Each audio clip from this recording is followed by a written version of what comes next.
The views presented in this program are not meant to express the specific views of the LITE Bible Fellowship. You are listening to the Vigilance Radio Network.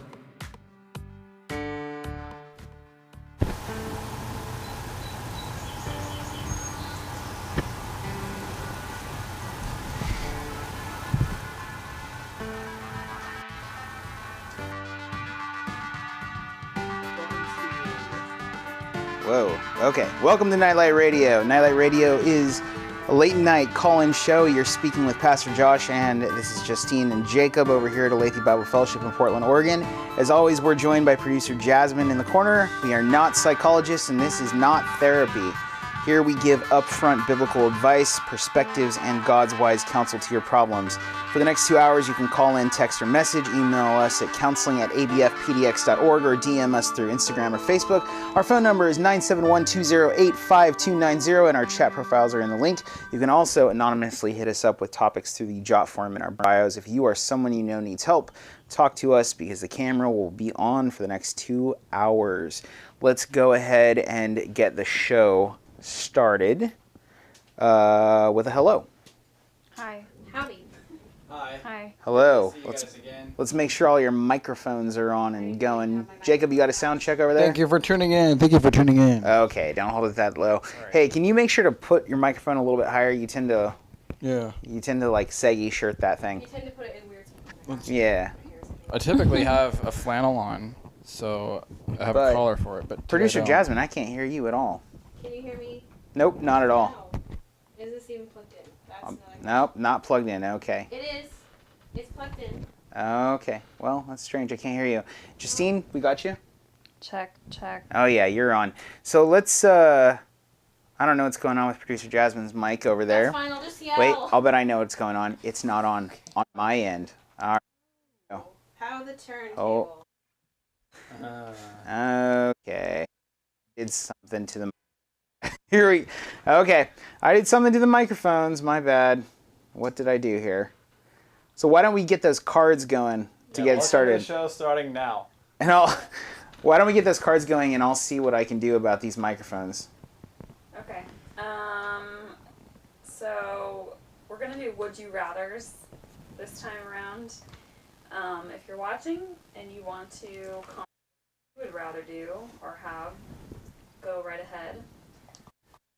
One is, would you rather your face turn blue when you're sad or your nose grow longer when you lie? Well, none of those things would ever happen to me. You never get...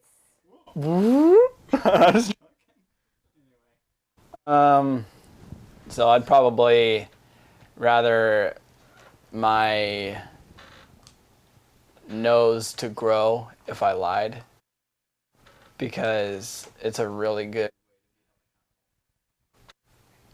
Wow, I royally screwed up these microphones somehow. But continue to talk about that, Jake. Tell us more about that. Well, all right, well, check this out. You have to deal with a long freaking nose, but if your face is blue when you're sad, you know, your face turns red when you're sad when you're crying anyways. It's kind of like the opposite of what already happens. But when you're lying, you're gonna now see a physical consequence, not just a spiritual one or a moral one. And you think of Pinocchio, right? That's what everyone's thinking about these days, right? Right. Pinocchio. Yeah, right. I think about that every day. The thing is, though, is that Pinocchio's nose only got so long. But what happens if it's like as big as the whole room? What is he gonna have to do? You know, he's gonna have to find a way to bend his nose around or like tie it in a knot so that he doesn't, you know, hit people in the face with it or knock things off the shelf. But that's my theory. So feel free to comment on this Would You Rather or Jacob's comments on this comment. Nice. To answer the question. Oh, yeah, it'd probably be my nose growing when I lied, because I'm like, you can basically already tell when I get sad. People just assume I'm sad. Hey guys, I fixed it. Yes, yay! Nicely done. Thank Sound you. effects. Thank you. Wah, wah, wah, wah, wah. My hero. What was that? supposed to be? That was air horns. Do that again. I'm not saying it's a. I'm not saying it's a 1-for-1 exchange. I gotta think about how that sound should go. Oh, How would it go? That sounds like a cow that was not going to live much longer. Welcome to Nightlight Radio. We're going to try Something like that, right? air horn. What about a guitar solo? Just a little riff. It's like a Wayne's World. yeah. All right. I can pull out my kazoo. There you go. Oh, you don't have your kazoo on you? Oh, of course I have my kazoo on me. I have it in my pocket Right next to the microphone. because it's very, very small. Let's see here. And handy. You always got to have a kazoo on you. This is my kazoo. It's a wooden kazoo, specifically. It is a Woodman kazoo, 1969. Oh, it had some dust come out of it. Oh. If you'd like to hear it more specifically, you can always check out a single of the band The Theory Of. Oh, I have heard about them. That They're great. producer Jasmine and I are big fans of. Huge fans. If you check out the song A Place in My Heart, you can hear this kazoo being used. I'll post a link in the comments. Anyway, let's go ahead and move on. I didn't answer the would you rather question. What was it? Bigger nose or Bigger nose or blue face? When you're sad. What? or No, lying. blue hair. What? Blue hair? Blue no, hair. it changes face. everything. It's your... Oh, it's a face. Okay. I don't even know what I'm asking. I guess not. Wait, does it go back to Hair. normal afterwards? One would Yeah. assume. I hope so, Well- because, dude, living with a long nose forever, can't get around that. But you lie to make the nose bigger, or it's Yeah. when you're sad? That could So- be really useful. Right. It also could be very tricky for when you're trying to make fun of people. Not make fun of people, but play a trick on Dude, someone. check this out. You could play a lot of pranks with a long nose. I know. Yeah, like, here's one. When you're waiting in line in the movie theater and somebody is taking the long time, you would just make a little lie, and then now you have your nostril over their popcorn bag, and you go, and then you bring it back in and eat it real quick. Who wants to Wow. eat popcorn through their nostril, dude? Are you It's an just like a elephant? grabbing mechanism because your arm's not Alright. long enough. Alrighty. You make a nose long enough. Whoa. Whoa. Whoa, okay. That was loud. Yeah, that's real weird. Okay, anyway.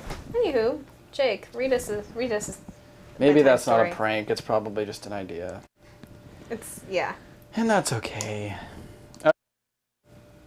So, the topic we'll read about is titled Boyfriend Broke Up With, or Boyfriend... Try it again. It's going to be one of those nights. If you couldn't already tell. Boyfriend broke up and said he wants to stay friends. Hilarious. Anyway. What's the name on this? Sophie G. Sophie G? Yeah. Like a rapper? Yeah. Okay. Okay. Oh, it's not even Excuse 10 me. o'clock yet. Sorry. Hold All it right, together, man. here it is. I got broken up with 2 days ago. I feel absolute trash.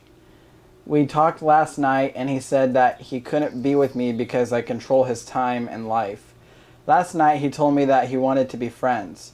I asked him if there was a possibility for us to get back together in the future, and he said that he doesn't know what will happen in the future. He said that part of him wants to be with me, but he made up his mind. He said he's still in love with me and he loves me very much, but he thinks he made the correct decision. I told him that I still love him very much and that only time will tell if we get together. Okay, but I hope that we do. That's the end of that. Wow. That's it? Yep. Concise. Okay. Where's the question? Yeah, that was my first thought. Air 5. Just more like a problem. The problem is that he really giving her one thing or the other, and it's kind of confusing. And I'm guessing that she wants advice on what to do. I don't know. It's 2 days ago. You know, it's still really fresh. So I'd say, like, just from a problem-solving standpoint, give it time. Wow. I would also ask the question, like, he says that you control his time in life. I'd say, Do you? Yeah, I wrote that down too. Yeah. It's just 2 days ago I looked at the date. This was posted August 27th, 2019. So it's been a while. Yeah. It's been almost a year. So it's been at least 2 years, right? No. I'm It's joking. 2020. I'm joking because of COVID. This has been really long. Anyway, Sorry. let's move on to another one It's because I hilarious. don't feel like there's really anything to solve there. Yeah, she just needs to. Say things. You need to be patient, basically. Yeah, just give it time. Yeah. Yeah. Do your own thing, girl. All right. Well, Sound clip. let me just grab this one. Wow. While Jacob's grabbing these things, if you have a Can't topic stand or a... What was that, Jake? Sorry, never mind. If you have a topic you would like us to discuss or you have a question for us, the phone number, you can text us if you feel so inclined, if you're shy. You can text us at 971-208-5290. Did you find it, Jake? Yeah, now. All right. Hit Toxic. Ready? it. Toxic? Britney No, Spears. toxic. Verbally unkind father, but I still love him. Who said this? Or what's the name? Ike. Like Ike, like Ike Turner? Yeah, Mike and Ike. Ike. All right, Ike. So, Go for it. IKE.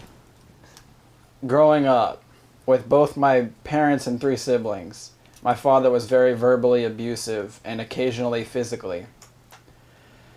My siblings and I were always afraid of him. It was near constant yelling, fighting, slamming things, etc. If one of us so much as chewed too loudly or dropped something while clearing the table, our house practically turned into World War III. After my mother filed a brief restraining order, my father went to a court-ordered therapy a couple of times, but as soon as his 90 days out of the house was up, he came right back. My siblings and I have all had various problems due to mental illness running in the family, as well as very stereotypical daddy issues. I'm 21 now, and through a lot of therapy, abusive relationships, and self-doubt, I have realized that my relationship with my father causes me nothing but stress and heartache. I spent my entire life striving to feel like I'm good enough for someone who will never see me as such. He's on the autism spectrum as well as dealing with depression, but rather than seek professional help, which he's financially capable of doing, as well as having a job with hours flexible enough to allow it, he'd prefer to take his stress out on everyone around him. I know that distancing myself from him would be the healthiest option, but he doesn't have close relationships with any of my siblings. I can't bear to be the last person to give up on him. But after hundreds of conversations in which he promises things will change, they still haven't. I'm torn between loving my father and sticking around for him or putting my needs first. I know he's hurting and I am not too fond of the thought of adding to that, but after years of expressing to him how much he's hurting me and how much I love to see him get help, I thought there was more to that. Anyway, I've realized that things aren't going to change until he genuinely decides to make an effort. I don't know how to distance myself from him without hating myself for it. I know he's hurting, and I'm not too fond of the thought of adding to that. But after years of expressing to him how much he's hurting me and how much... yeah, that's weird. Anyway, it's So the question is, how does she... Is it a she? It's Ike. Ike, how does he, I would think, how does he distance himself without hurting his father more? That's the big question. yeah. I feel like this is one that you two could answer Yeah, more specifically from your own experiences. sure. I don't know if you guys feel particularly vulnerable at the moment, but what do you think? Jake, you want to talk about it? Yeah. So, I was really, really close with my dad when I was a kid, and, you know, with being a kid, you don't really know what's going on around you, and I really loved my dad, and I thought he was, like, I thought of him as my best friend.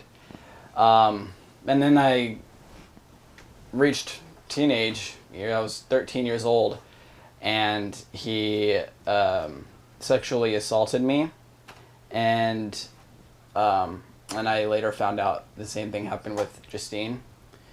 And so after that, I stopped talking to him for, I don't know, I think 7 years, from 13 to 20 or 21. And I talked to him because I started smoking cigarettes in the Navy, and I wanted him to know that and get his thoughts. And it just didn't really seem like he cared, and so I would just not really talk to him much. But, you know, if I did talk to him, it was just like, not really for my benefit, because I know that there's not much productivity that can come from our relationship, but it was more just to see how he's doing and keeping up, seeing if he's still alive and stuff. And one time I did actually visit him, and that was proven that nothing changed. But anyway, in a relationship like that, the most healthy thing that you can do is to let yourself kind of just be your own person without having to carry the weight of a toxic relationship like that, and allowing God to work on that project, you know, if we're going to think of people in that way. Like, he has his own issues, and he's giving you even more. So the best thing that you can do is put it in God's hands and pray that there will be room for reconciliation as time takes its toll. But yeah, it's a sad situation for sure, but you're definitely not alone, and there is potential fruit that could be produced. But if you do plan on speaking to your father, don't take it as if it's your job to save him if he's not willing to listen to you or hear anything you have to say. Sometimes people don't want to hear it, and they need, I guess, a stronger hand in that realization.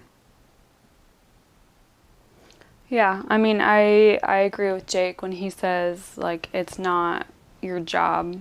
And, I mean, you state it as you feel like you don't want to be the last person to give up on him. But just because you're, like, distancing yourself and trying to work on yourself and heal those scars that he's left you with, it doesn't mean that you're giving up on him. You know, it's like sometimes in order for someone to really grow and to really learn the things that they've done in their life, they need people to stop, like, enabling them, and they need people to step away and be, you know, consistent. Like, if you've told him that you don't like how he's treating you and you want him to get help, and he knows those things, then, you know, in order for him to really understand that impact, it's like you can't keep going back to him and doing those same things, because then, like, he'll just keep mistreating you. So it is important to step back, and that doesn't mean that you're giving up on him. Like, those things don't have to equal each other. You can still want the best for him and hope, and, you know, hold out hope for him in that relationship. And yeah, it's important to let yourself heal from, like, those things that happened to you when you were younger. And it's normal to, like, even though, you know, a lot of times what I would get is people would ask me, like, how do I still, like, I guess, love my dad, or want the best for him, or not want him to just die because of, like, the things that he's done to me. Like, I would get a lot of questions like that. But I mean, it's normal. It's normal to feel that way about your parents. Like, you know, they were given to you in that way. And it's normal to want that relationship and to still love them and want to be around them. But it's also important when it comes to a time to like know when to separate yourself and know when like it's just not healthy for you anymore, and to not, you know, like it's, I don't know, it sounds like you're in a pretty good spot as far as like not becoming bitter, because it's really easy to just become bitter and like hate them and not want anything to do with them and think that, you know, they should just die or not be around. And so I really appreciate that you're not like at that point, you know, you're just trying to figure out how to deal with this really tough situation that you're in. So, but yeah, it's normal to like still want that relationship, and I think you should still hold out hope for it. But I think it is important to heal yourself and to take a step back. Yeah. I think it's good. I think it's appropriate to do that. And I think that it is right. It's both normal to want to have relationship, as Justine was saying, because that is the person that God put into your life to sort of incubate you into the world. So they're meant to be a gift to you, and you're meant to be a gift to them. So if you don't appreciate that, if there is no thanks to God for that, then you are violating your relationship with God. You're not being thankful for whatever He put into your life. And I know that's a hard one, especially if your parent is abusive. But we see in Scripture over and over and over that we respect the sort of the rank of a person, even if we don't necessarily respect the actions of that person and what they do. So, you know, there's that. And I don't know, Jake, you can probably go into this more because I don't know if it's necessary, but you could probably speak to this more because you're in the military. The rank of a person matters in the military. It matters more than whether that person is a nice guy, right? Yeah. So you salute the rank. Mm-hmm. In the same vein, like, you know, he's your father. He was given to you, and so you should want to do right by that. So yeah, I think there is what we call a cognitive dissonance, a justified rock between a hard place, where you want to do right by him even though he maybe isn't the greatest person, or definitely isn't the greatest person. But then you also want justice for the unjust behavior that he's perpetrated against you. And I think you're right to feel uncomfortable in that. And I think that a lot of times people will want you to push one way or the other.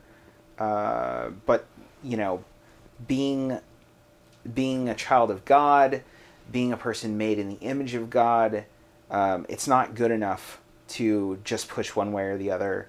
You will not find satisfaction in that. And so I think you have the right mindset about you know, not wanting, or about wanting what's best in the situation. And it's true, sometimes the best thing is to sometimes step away. Sometimes it's the thing that opens people's eyes to the fact that, you know, your relationship with them is different.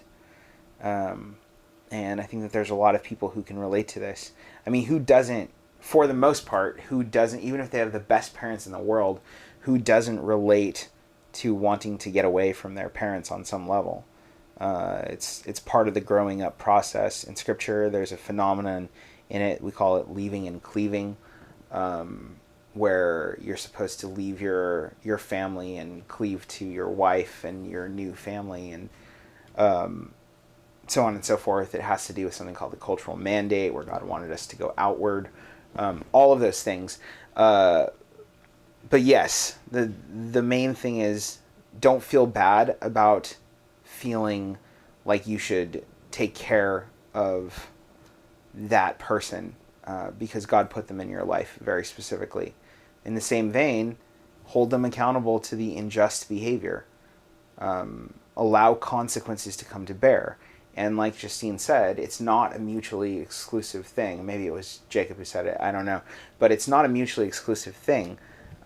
You can, so on a practical level, what that can look like is, what were some of the, I missed it. Let's see. Doesn't have a close relationship. Mother filed restraining orders. He was verbally and physically abusive. But, you know, I couldn't remember if, like, alcohol was involved in that or anything like that. But, okay, so he's verbally and physically abusive. One of the ways that this can look is, on a practical level, is, you know, if he's physically abusive, get the authorities involved. You know? So, get the authorities involved and allow his consequences to come to bear, but visit him in jail. You know, write him letters. Pray for his recovery, give him books to read, you know, so on and so forth. I would venture to guess that he didn't have enough of that in his life. Mm-hmm. The other thing I just want to say is, if he's on the autism scale, then that means his brain works differently. If he's on the spectrum of autism, that means his brain works differently. And I think that you have a responsibility, if that's something you know, you have a responsibility to account for that. You know, there's a sort of like normal expectation with people who are quote unquote normal, or have what's the term? I don't know. Minds that function, you know, the way that most people's minds do.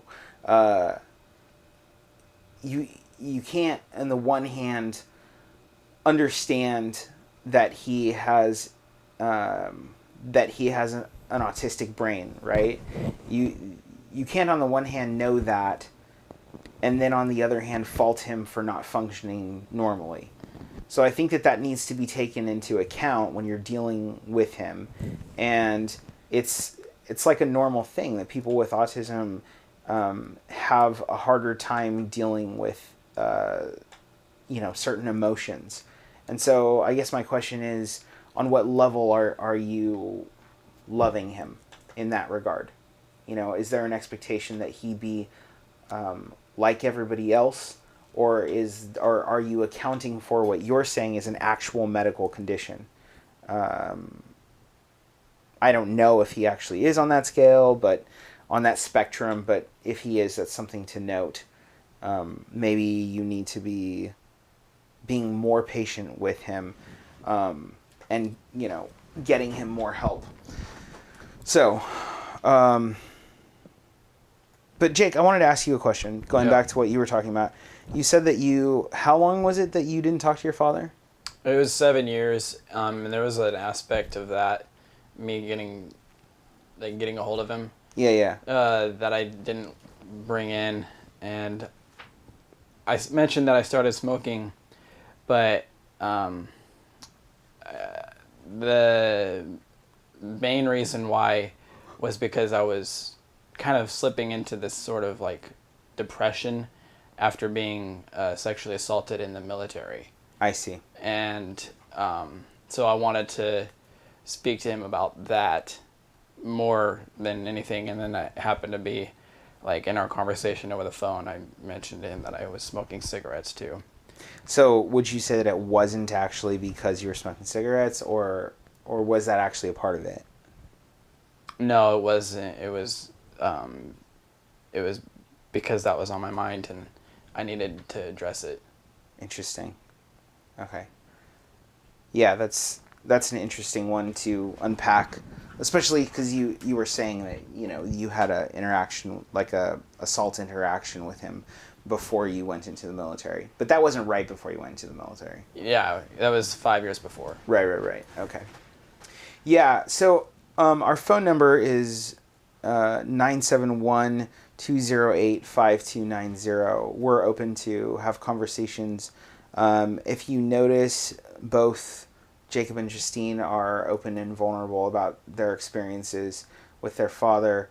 If there's things that you want to talk about, if you want to know how we problem solve some of those issues, feel free to text us and or if that's something that you want to talk about that you could use some help with, we have counselors who understand what it's like to go through those things.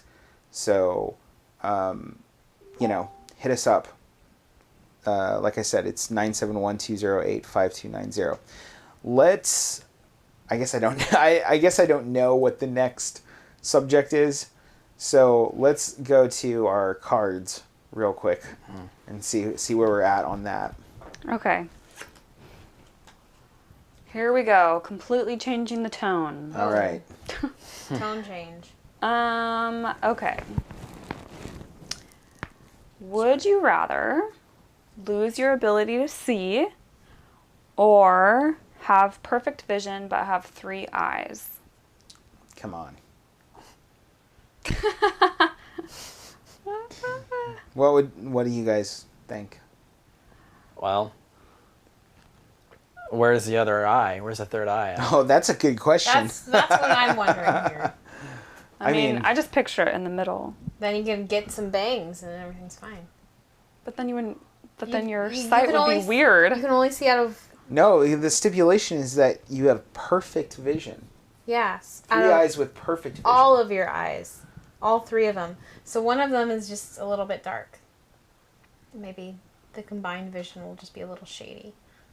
So then you'd have bangs like this, I don't. triangle bangs. Yeah, you do what you have to.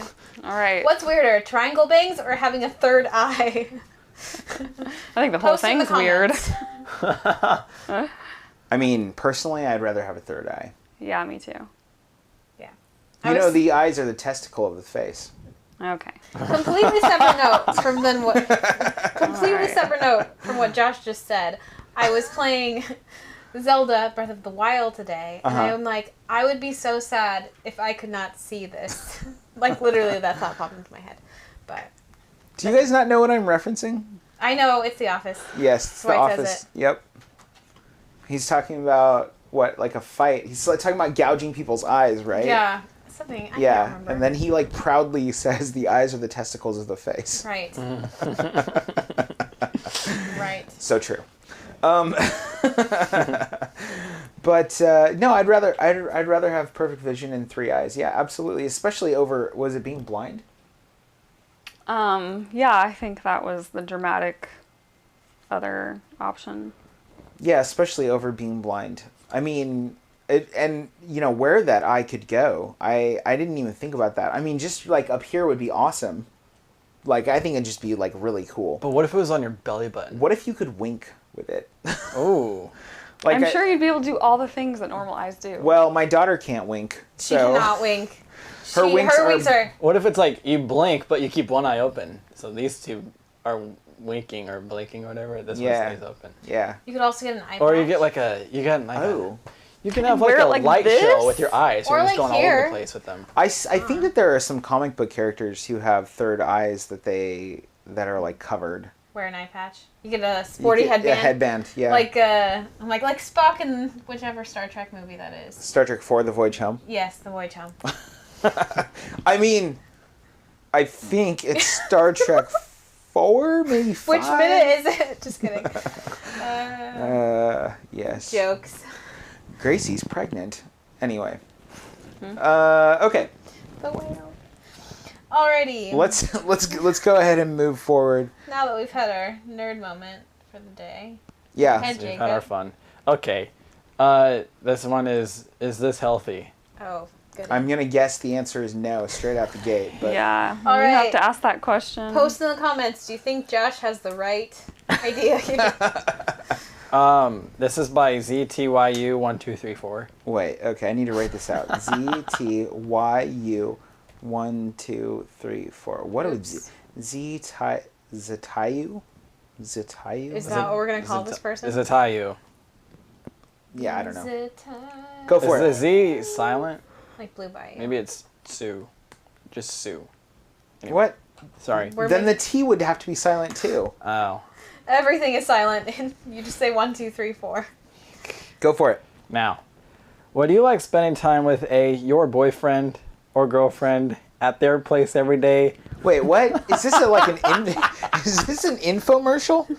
What? What do you like spending time with your boyfriend/girlfriend every day? Can you read this again? If you guys can't even get through the first sentence, Sorry. this is going to be a struggle. Yeah, right, go through sorry. it again, please. Let me 'cause- try to adjust my pants. Okay, let's hit I feel this. like you can do that yourself. Anyway, so this is what it says. Would you like spending time with your boyfriend or girlfriend at their place every day, within the exception of working almost 24/7 with no let up? Is that healthy? I asked because there's this couple who isn't married, not that it matters, that spent all day every day together. They only spend time together at his place. She goes to work most mornings and it's right back over to his place. If he leaves for work, she has the key and will wait for him at his place to come back home. They aren't living together, just together most of the time, even run errands together. Is that healthy or not? Is she insecure or something? Sometimes she doesn't come over in a day, and he has different women coming in and out of his place. He kicked his ex-wife and kids out last summer because she caught him cheating. He and his ex-wife and a child beforehand got married in 2016 and moved in a few doors down from me in an apartment building shortly after. In the summer of 2017, their second child was born. About 2 months after he was born, he kicked her and the children out and they went to live with her mother while he stayed in the apartment.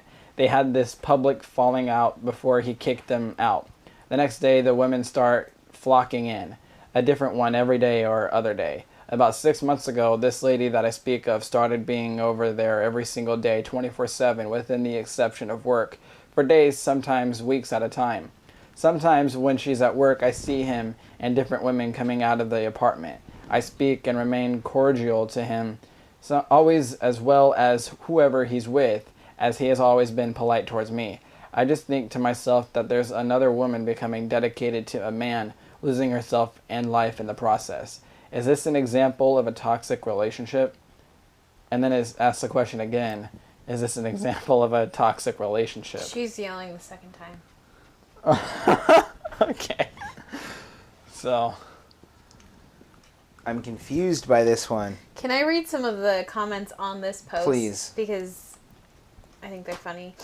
One of them from FYI says, "Why do you care about this? Do you have a hobby you can do instead?" This one from Helen says, "He sounds like an ass. Your preoccupation with him doesn't sound healthy. Try to forget about him and this poor woman and the children he jerks around. I hope your fascination with him doesn't mean you're attracted to him. If it does, please explore in therapy why you're attracted to scumbags." ooh, And then jeez, Helen. Copa says, I was hoping this was a thinly veiled question about you and your relationship, because it's very odd to be preoccupied with your neighbor's personal life. Mind your own business. And then there's just a bunch of mind your own business, mind your own business. But my favorite was the first one. Do you have another hobby you can do? Yeah, well, that was my first thought too. Like, why is she spying on him so much? But then I was like, well, maybe it's a young girl. Like, maybe she's like a young woman or something who's like trying to figure out like what it's like to have a healthy relationship, I guess. But I feel like with how much was written, if that is the case, I feel like she would the answer. Like, no, that's not, it doesn't seem very healthy. But I don't know. I don't know who it is. I'm trying to fight back a sneeze. Don't look at the lights. It's allergies. My allergies are going crazy That's what today. everyone says. Maybe is it the window? It's the window. The Yeah, pollen but count it gets real hot in here. is real high. Yeah. You were right about this tea, by the way. It's good. Okay. Story. Well, here's what I like this story. It's layered. So you think about this guy. You got this guy. There's a story there, and if I was a journalist, I feel like this is gold. And then you have this woman who knows what's going on in her life, but she's probably like maybe a journalist herself. Maybe she's an author, so she like. So you're like watches making up people. a movie? Yeah, Who what's knows? I'm happening? just trying to justify What is exactly happening right now? what I feel like you're could writing be a new movie out the of this. reality that this woman lives in. The show is breaking down. I used to read like autobiographies a lot when I was in school, and a lot of them, they would talk about authors, and they would just really observe people and what they were doing to help write their novels. And so in their what? walks of life, they'd go to the grocery store and see how people do things. Wait, what? So